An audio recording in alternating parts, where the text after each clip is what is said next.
শরীর সেটাকে অনুভব করে। কারোর যদি পায়ে আঘাতপ্রাপ্ত হন, পুরো শরীর জ্বর হয়ে যায়, পুরো শরীরে জ্বর এসে যায়। কারোর যদি হাত ভেঙে যায়, গোটা শরীর কষ্ট অনুভব করে। যদি কারোর শরীরে কোনো অসুস্থতা দেখা দেয়, সে অসুস্থতার কারণে শুধুমাত্র সেই অঙ্গ নির্ঘুম থাকে না, পুরো শরীর নির্ঘুম থেকে যায়। নবী করিম সাল্লাল্লাহু আলাইহি সাল্লামের এই ঐতিহাসিক হাদিস আমাদেরকে বিশাল বড় একটা দায়িত্ববোধের কথা স্মরণ করিয়ে দেয়। আর সেটি হলো, গোটা পৃথিবীর যে কোনো প্রান্তে কোনো মুসলিম কষ্টে নিপতিত হবে, সে কষ্ট আমার মধ্যে অনুভব হতে হবে।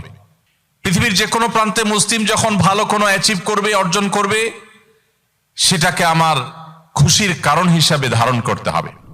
মাল্টিকালচারাল সোসাইটিতে যারা নিজের ঈমান আমলকে বাঁচাতে চান, তাদের জন্য সবচেয়ে প্রধান কর্মসূচি হলো 5 ওয়াক্ত নামাজকে